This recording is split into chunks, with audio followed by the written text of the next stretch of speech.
Haryana engineers में आप सभी का स्वागत है। मैं मधुसूदन और आज हमारी सेकंड क्लास जो सोहेल की है वो स्टार्ट होने जा रही है, जो है इंडेक्स प्रॉपर्टी की। देखो, हमने पिछले लेक्चर में देख लिया था इंट्रोडक्शन क्या होता है और कितने तरह के कुछ कुछ छोटे मोटे जो टेस्ट होते हैं उनसे रिलेटेड जो फॉर्मूले बनते हैं वो बहुत इंपॉर्टेंट थे। Water content, void ratio, porosity, etcetera etcetera. आप सभी ने वो नोट कर लिए होंगे, उम्मीद है। नहीं करे तो दोबारा से जाओ, रिवाइज करो, फिर इस चैप्टर को करना। ठीक है, आपके पास एक कॉपी होनी चाहिए अपने शॉर्ट नोट्स की। उम्मीद करता हूँ आप सब बना रहे होगे, नहीं भी बना रहे हो तो ये नोट्स की पीडीएफ मिल जाएगी, आपको उसमें हाईलाइट कर लेना। ठीक है, अब आ जाते हैं। देखो, इंडेक्स प्रॉपर्टी हम पढ़ते हैं मिट्टी की भाई।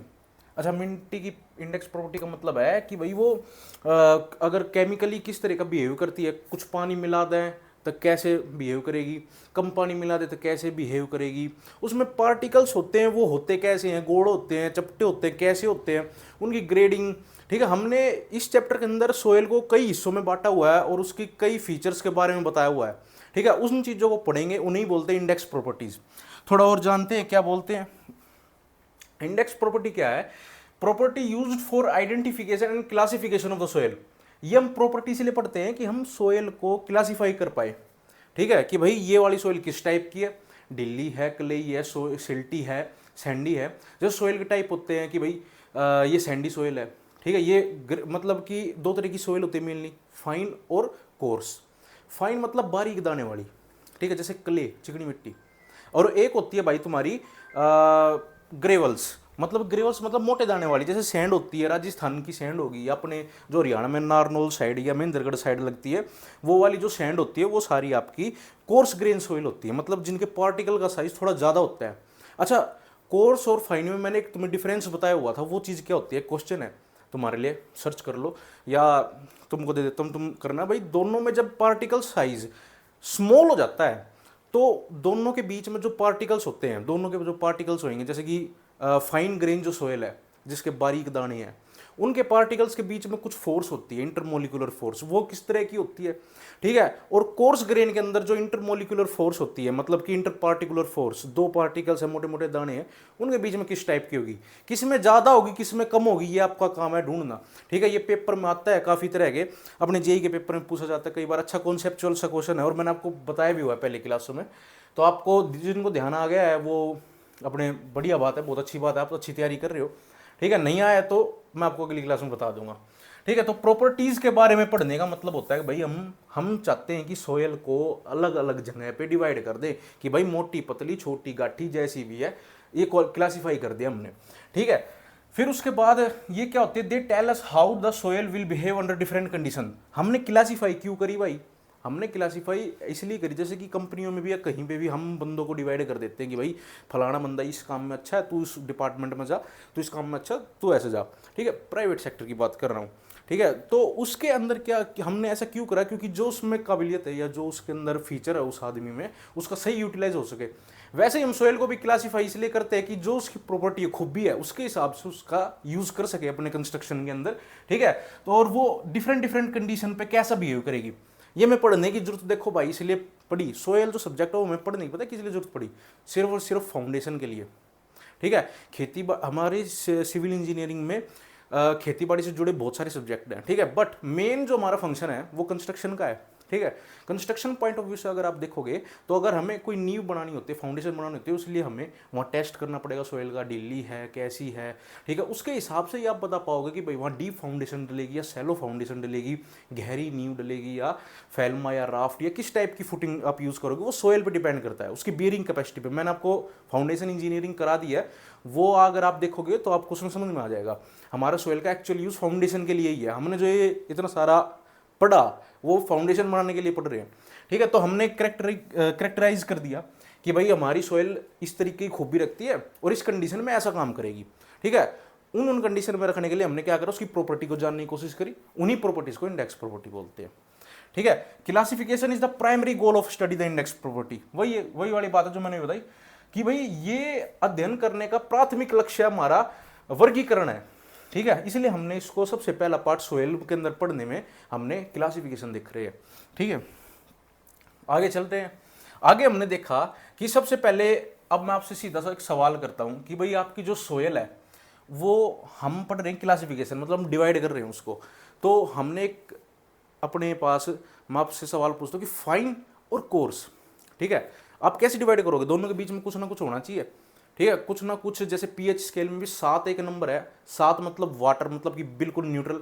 7 से ऊपर चले जाओगे तो एसिड हो जाएगा, 7 से नीचे हो जाएगा बेसिक हो जाएगा, ठीक है। तो इस टाइप में हमने डिवाइड करा हुआ है। उसी तरीके से हमने भी सोयल को कुछ इस तरीके से डिवाइड करा हुआ है कि हमें नू पता लगे कि भाई हमारी फाइन ग्रेन सोयल कौन सी है और कोर्स ग्रेन सोयल कौन सी है।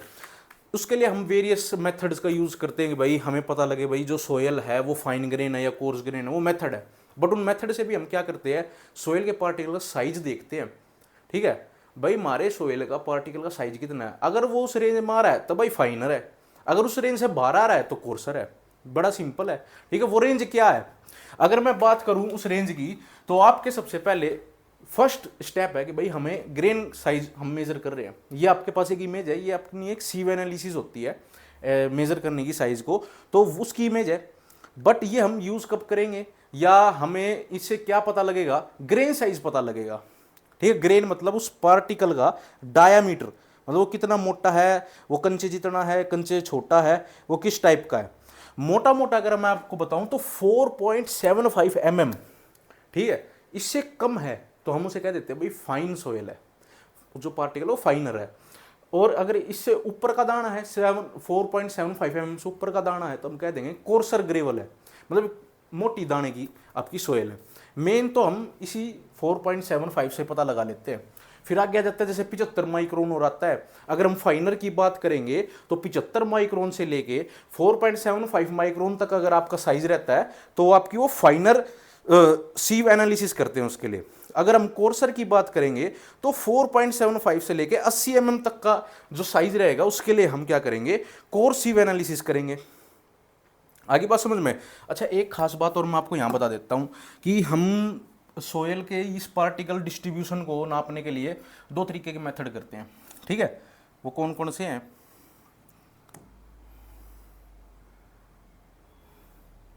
देखो हमने यहां पे क्या करना है, हमने ग्रेन का जो साइज है वो पता लगाना है भाई। ग्रेन मतलब जो उसका पार्टिकल था उसका साइज हमें पता लगाना है भाई, कितना साइज है, क्या मोटा पतला कैसा है, ठीक है। उसके लिए हमने 2 मेथड इस्तेमाल करते हैं मेनली। एक तो हो गया छन्नी वाला, देसी भाषा में आपको समझा रहा हूँ। एक हो गया सीव एनालिसिस, ठीक है। एक हो गया सेडिमेंटेशन एनालिसिस।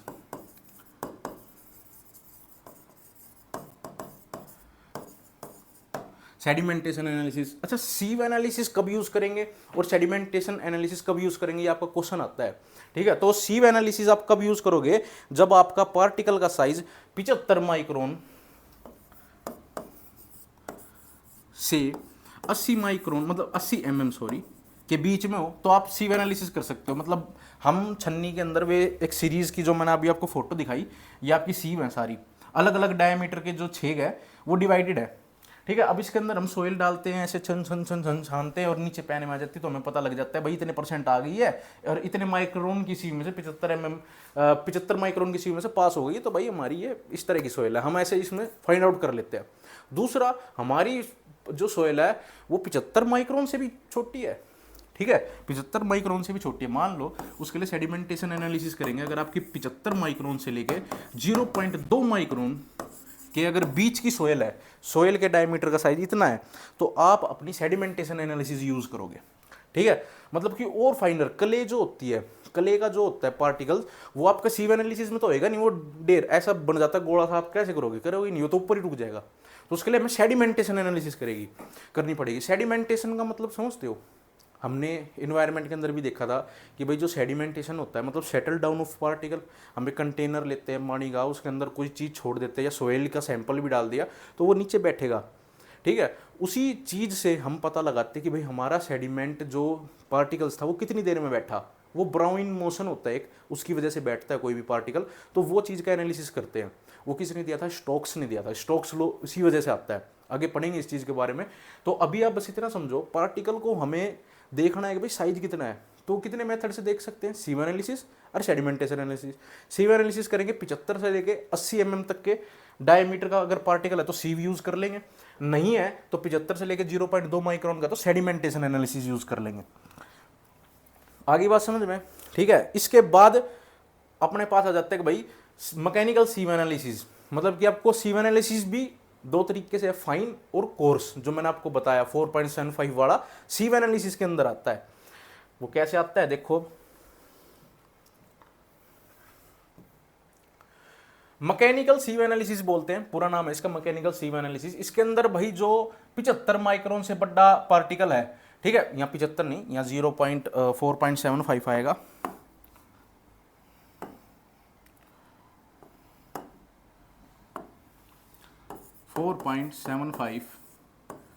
अगर से आपका बड़ा पार्टिकल है तो ग्रेवल है, ठीक है। फाइन को हम बोल देंगे, अगर आपका फाइन किस में हो जाएगा, अगर आपका छोटा पार्टिकल है 4.75 से छोटा पार्टिकल हो जाएगा फाइन, और ये हो जाएगा कोर्स, ठीक है। तो आपका यहाँ पे मैं ये बताना चाह रहा हूँ कि आपका ग्रेवल साइज सैंड का अगर 4.75 और 75 माइक्रोन्स के बीच में आ जाता है तो आपका ये फाइन ग्रेन आ जाती है, ठीक है। और 4.75 से 80 mm के बीच में आता है तो आपका क्या आ जाएगा, कोर्स ग्रेन सीव यूज करेंगे उसके अंदर, ठीक है। दो तरीके की सीविंग होती है, मतलब दो तरीके से हम सीव एनालिसिस कर सकते हैं। सीव एनालिसिस के भी दो टाइप है, एक ड्राई एक वेट। मतलब हमें नाम से पता लग रहा है, एक सीव एनालिसिस के अंदर हम गिल्ली कर देंगे सोइल, उससे करेंगे, ठीक है। एक के अंदर हम ड्राई कर देंगे, ड्राई छन्नी से छान देंगे, ठीक है। तो ड्राई के अंदर क्या होगा, यहाँ पे ये ड्राई किस लिए होता है, मेनली तो कोर्स के लिए होगा, जिसके बड़े बड़े दाने होंगे आराम से छन जाएगी। जितनी बारीक सोइल होगी, पार्टिकल्स के इंट्रामोलिकुलर फोर्स इंक्रीज हो जाती है और वो चिपक के बैठ जाते हैं आपस में, ठीक है। आंसर मैंने दे ही दिया आपके क्वेश्चन का, ठीक है। तो वो जो पार्टिकल्स होते हैं उनको थोड़ा सा सेपरेट करने के लिए फाइन ग्रेन के अंदर हम वेट एंड सीव यूज करते हैं। वेट सीविंग का मतलब हो गया हम थोड़ा पानी का यूज उसमें कर लेते हैं छानने के लिए। तो ड्राई सीविंग किसके लिए होगी, ऑब्वियस सी बात है कोर्स सोइल के लिए होगी। ये सारी चीज़ बहुत इंपॉर्टेंट है अपने पेपर में, या कोई भी एसएससी या किसी भी तरह का कोई भी पेपर हुआ वहाँ पे ये चीज़ें पूछी जाती है कि सीव एनालिसिस में भी जो आपकी ड्राई सीविंग है वो कौन सी तरह की सोइल के लिए यूज़ करोगे। ऑप्शन दे देगा कोर्स ग्रेन, ग्रेवली सोयल, ठीक है, सिल्टी सोयल, क्लेई सोयल। तो इस तरीके के आपको क्वेश्चन मिलेंगे, तो यहाँ से ध्यान से कॉन्सेप्ट को समझो, ठीक है। तो ड्राई सीव होएगी किसके लिए, ग्रेवली सोयल के लिए, ग्रेवल मतलब कोर्स सोयल के लिए, ठीक है। वो वेट सीविंग होएगी जो आपस में चिपकी रहती है, फाइन पार्टिकल्स, ठीक है, थोड़े चिपके रहते हैं। और फाइन सीविंग का मैंने क्या साइज बताया है, ठीक है, जो आपकी 4.75 से लेके 75 माइक्रोन के बीच में हो तो आपकी कौन सी सीविंग हो जाएगी, ऑब्वियस सी बात है आपकी वेट सीविंग हो जाएगी। और कोर सीविंग हो जाएगी आपकी 75 माइक्रोन से 80 mm से लेके 4.75 mm, ठीक है। ये आपका कोर्स के लिए साइज हो जाएगा, ये चीज़ याद रखना, ठीक है, ये तुम्हारे पेपर में आएगी। अच्छा, हम जो सीव को जो हिलाते हैं वो कितनी देर तक हिलाते हैं, वैसे 12 मिनट अगर लिखा मिल जाए ऑप्शन के अंदर तो बेस्ट है, नहीं मिले तो 10 से 15 के बीच में जो भी मिल रहा है, ठीक है। 6, 7, 8 ऐसे मिलेगा ऑप्शन में, और 10 या 15 मिल जाए तो भी ठीक है। 12 होता है वैसे मोस्टली।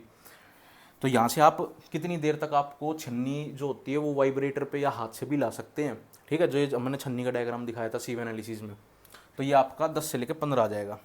इसके बाद आ जाते हैं भाई आपका सेडिमेंटेशन एनालिसिस में। सेडिमेंटेशन एनालिसिस कब करेंगे भाई बताओ, जब करेंगे जब आपकी जो सोयल है बहुत ही ज़्यादा फाइन हो, ठीक है, बहुत ही ज़्यादा मतलब क्ले टाइप की सोयल है, ठीक है, उसके अंदर इतने पार्टिकल चिपके हुए वो पानी से भी नहीं हट रहे, वो वेट सीविंग से भी नहीं हट रहे। तो हम क्या करेंगे, एक टैंक लेंगे, पानी का भर देंगे, उसमें सोयल का सैंपल गिरेंगे और वो सोयल का सैंपल सेटल होएगा क्योंकि भाई उसके अंदर पानी से ज़्यादा ही वेट होगा, ठीक है, वो उसके हिसाब से सेटल होगा। और उसी चीज़ से हमने एक फॉर्मूला निकाला है जिससे हम सेडिमेंटेशन एनालिसिस करते हैं। वो फॉर्मूला कई बार ऑप्शन में पूछ लेता है, कोई अच्छे लेवल का जेईई का पेपर हो जब, अपने में तो आज तक देखा नहीं।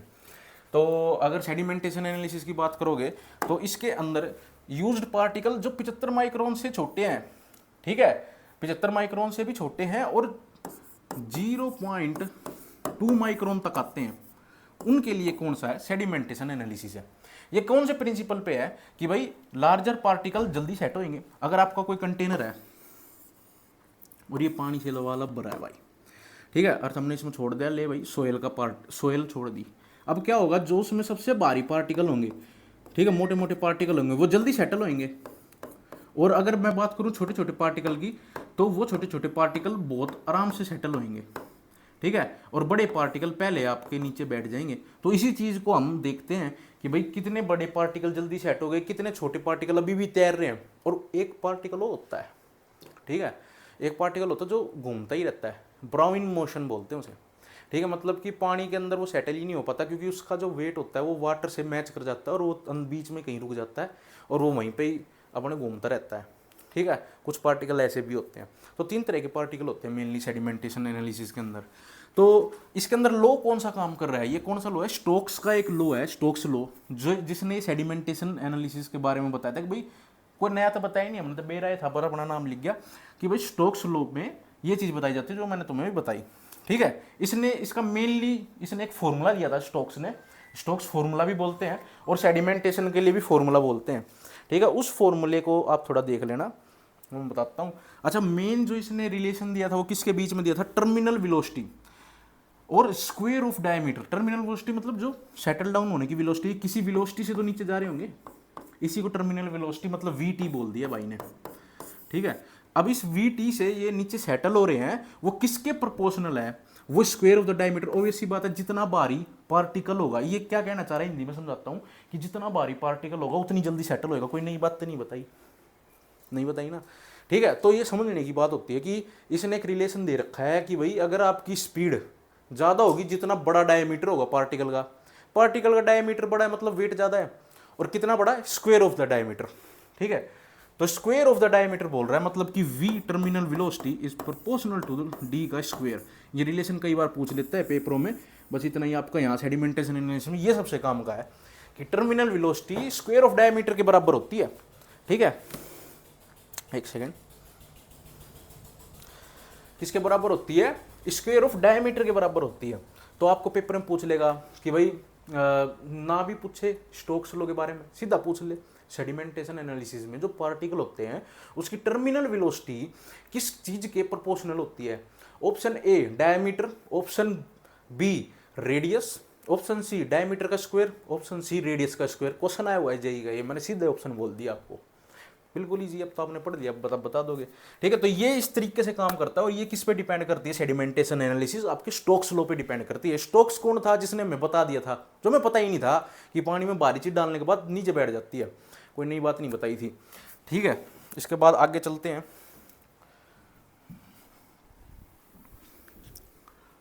आगे आ जाता है भाई, थोड़ा स्टोक्स लॉ को डीप में पढ़ लेते हैं। इसका ये फॉर्मूला है जो मैं आपको बता रहा था कि स्टोक्स लॉ ने एक फॉर्मूला दिया था कि v इज इक्वल टू में g d square by 18 mu into में density minus density of water, ठीक है। उस सॉलिड की डेंसिटी माइनस कर देंगे पानी की डेंसिटी से, ठीक है। तो rho S by row W हो जाएगा। सिंपल है, अगर आप फॉर्मूले को भी ध्यान से देखोगे तो हमें पता चल जाएगा। वी मतलब टर्मिनल वेलोसिटी है या सेटलिंग वेलोसिटी बोलते कई बार इसको, ठीक है। वो किसके बराबर है, जी ग्रेविटी हो गई, डी आपका डायमीटर का स्क्वायर आ गया, जो पीछे बात बताई थी इसके प्रोपोर्शनल होती है डी स्क्वायर के, वो यहीं से निकल के आया, डिवाइड बाय 18 म्यू। म्यू क्या आपका विस्कोसिटी है, ठीक है। विस्कोसिटी मतलब गाढ़ापन, मैंने आपको फ्लूइड पढ़ाई, फ्लूइड पढ़ लेना एक बार पहले।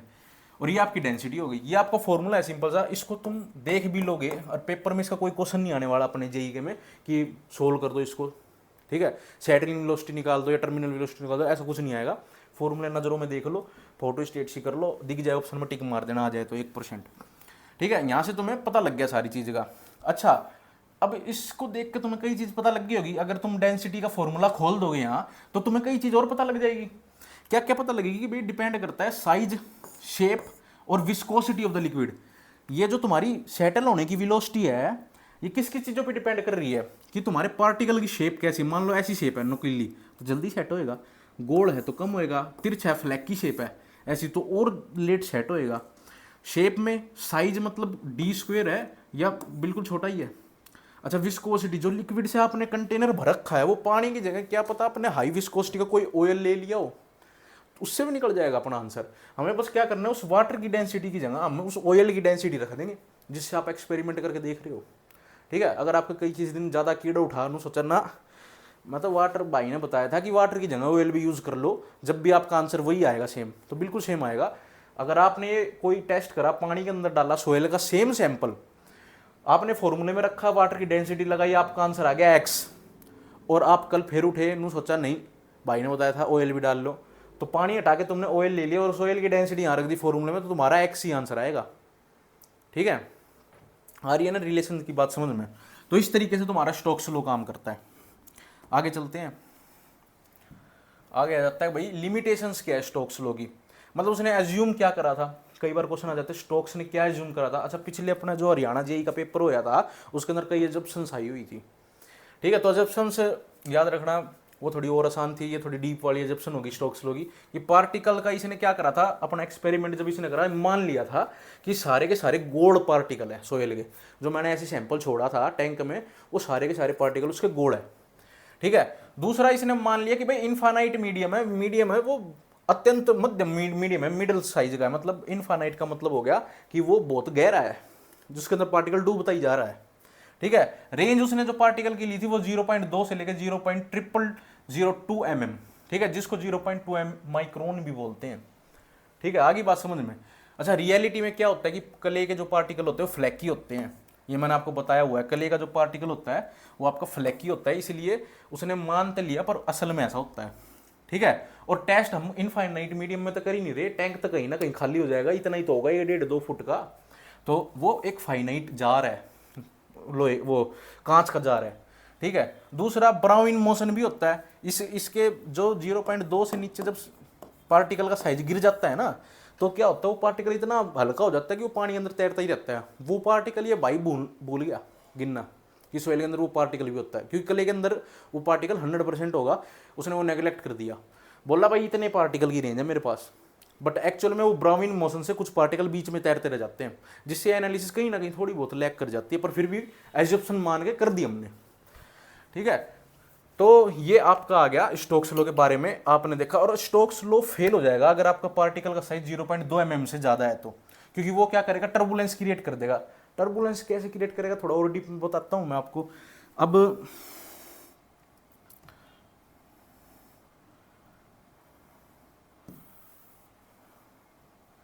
अगर ये कंटेनर था आपका, इसके अंदर मैंने क्या करा कि अपना कोई 0.2 mm से, मैंने आपको बता रहा हूँ कि ज़्यादा का पार्टिकल अगर मैं घेर दूँ, 0.2 mm से ज़्यादा का पार्टिकल अगर मैं घेर रहा हूँ, वो टर्बुलेंस क्रिएट करेगा। कैसे करेगा, अगर ये पानी से भरा हुआ है बढ़िया,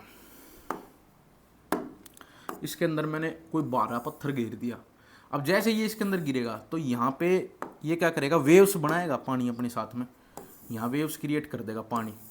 अब इसके साथ में जो छोटे पार्टिकल और होंगे, जो ये 0.2 से छोटे हैं, जो छोटे पार्टिकल है, वो बेचारे आराम आराम से जा रहे होंगे। ठीक है, ये भाई आके क्या करेगा, एकदम से सेटल डाउन होएगा,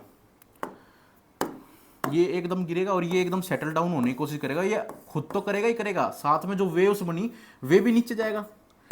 ठीक है, वो भी नीचे जाएगी और वो क्या करेगी, इन पार्टिकल को अपने साथ लेके नीचे सेटल करेगा, इन पार्टिकल को अपने साथ लेके नीचे आ जाएगा, ये बड़ा वाला पार्टिकल, इसके साथ आसपास के जितने भी है वो पार्टिकल है, जिससे ये आपका एक्सपेरिमेंट फेल हो जाएगा। फेल मतलब फेल हो जाएगा आपका एक्सपेरिमेंट। कौन सा, स्टोक्स लो का। कब फेल हो जाता है, जब आपका पार्टिकल सोइल का 0.2 mm से ज़्यादा बड़ा हो, वो टर्बुलेंस क्रिएट कर देता है। ठीक है, इतना सा आपको यहाँ पे समझना था। आगे जाते हैं। अच्छा, सेडिमेंटेशन एक मेथड था। ठीक है, सेडिमेंटेशन एनालिसिस करी थी हमने, क्योंकि हमारे पास कुछ पार्टिकल थे बहुत छोटे थे, हमने कर दी। अच्छा, करी कैसे, मैंने आपको बताया, एक टैंक था आपने छोड़ दिया, उनका कुछ नाम है। 2 तरीके की टेक्निक है जो हम यूज़ करते हैं। पहली होगी पिपेट मेथड, जिसे पाइपेट मेथड भी बोलते हैं। दूसरा हो गया हाइग्रोमीटर मेथड। 2 तरीके के मेथड होते हैं सेडिमेंटेशन एनालिसिस करने के लिए, ध्यान से बिठा लो।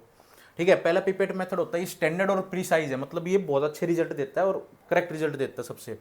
दूसरा हाइग्रोमीटर मेथड होता है, ये फास्ट होता है सबसे ज़्यादा, क्योंकि मीटर होता है एकदम से डबोते बता देता है। ठीक है, और ये सिंपल होता है बिल्कुल। हाइग्रोमीटर वर्क करता है बायोन्सी पे, बायोन फोर्स थी, मैंने आपको फ्लूइड पढ़ाया था, जो आर्किमिडीज प्रिंसिपल पे डिपेंड करती है। ठीक है, तो उस पे ही आपका क्या डिपेंड करेगा, आपका ये कौन सा हाइग्रोमीटर वाला आपका किस पे डिपेंड करेगा, आर्किमिडीज प्रिंसिपल पे डिपेंड करेगा।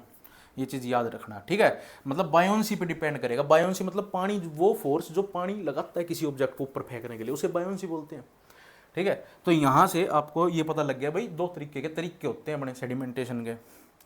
आगे जाते हैं, थोड़ा सा और अंदर चलते कि भाई सेडिमेंटेशन में हमने एक मेथड पढ़ा हाइड्रोमीटर का।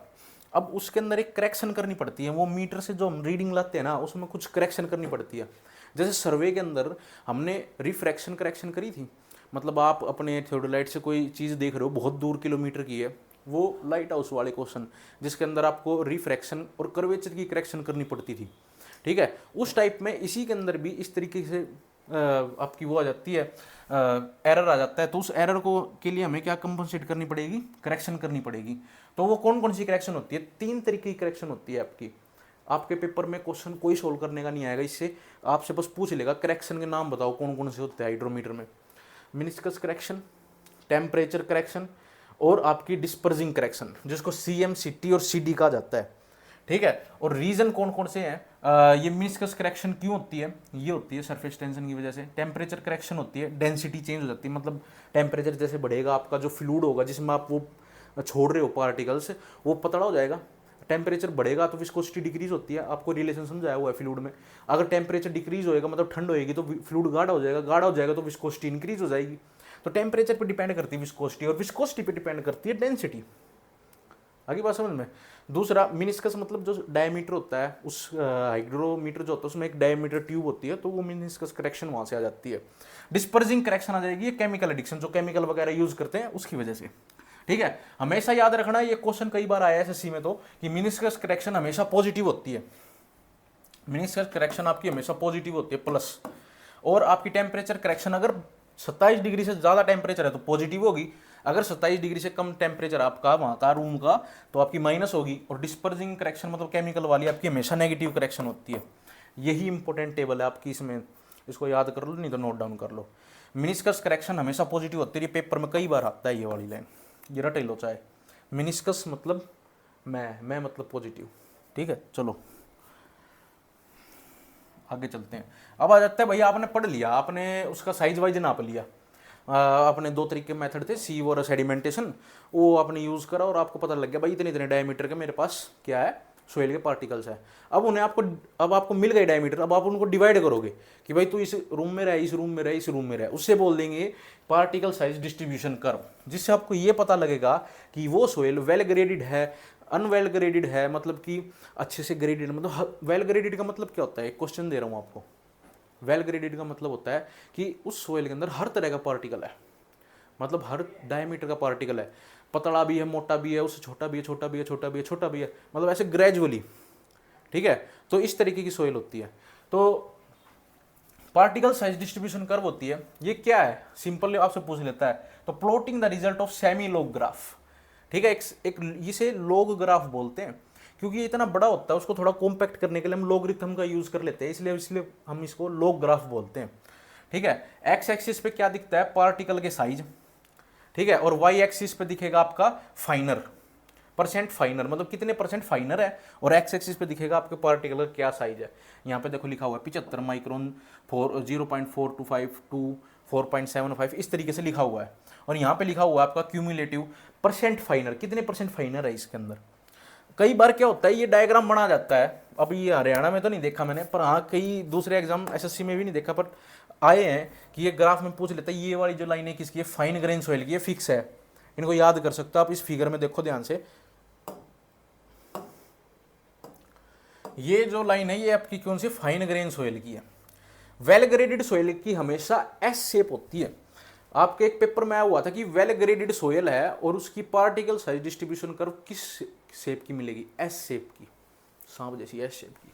तो आपकी वेल ग्रेडेड की जो शेप होती है वो हमेशा एस शेप होती है, ये है वेल ग्रेडेड सोइल, ठीक है। गैप ग्रेडेड में, गैप ग्रेडेड नाम से ही पता लग रहा है, बीच में से मान लो हमारी कोई सोइल है उसमें से 4.75 के पार्टिकल ही नहीं है, बीच में से कुछ गायब है पार्टिकल्स, तो वो गैप ग्रेडेड होगी, ठीक है। ये यूनिफॉर्मली ग्रेडेड मतलब एक ही तरह के पार्टिकल है, मतलब पूरी की पूरी सोइल के अंदर क्या है कि एक ही तरह के पार्टिकल है।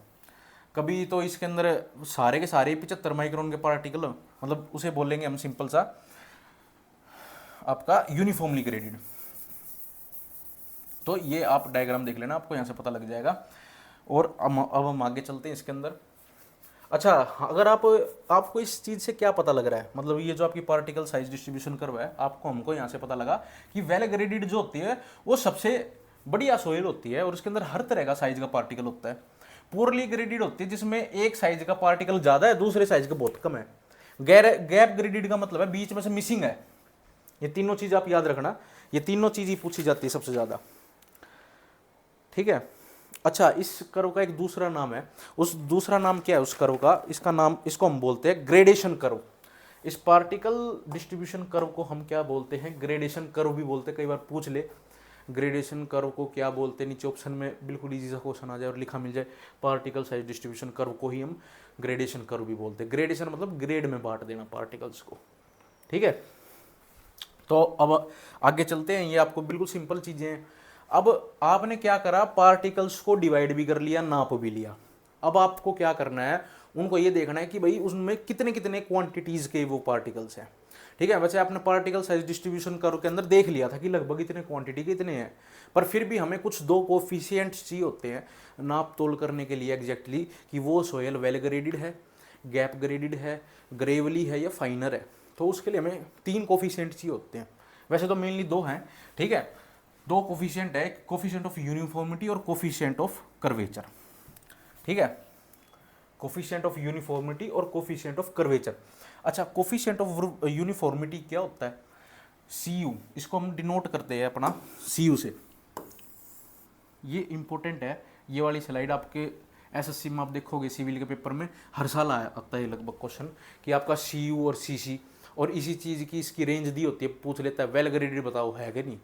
इसका सोल्व करने के लिए क्वेश्चन आते हैं जेई में, ठीक है। तो ये आ सकता है, आप ये मान के चलो, छोटा सा क्वेश्चन ही बनता है इसका न्यूमेरिकल, कि भाई CU की वैल्यू बता दो, D60 दिया हुआ है और D10 दिया हुआ है, तो D60 डिवाइड बाय D10 को हम बोलेंगे यूनिफॉर्मिटी का कोफिशिएंट, ठीक है। D60 क्या है, D यहाँ पे डायमीटर है।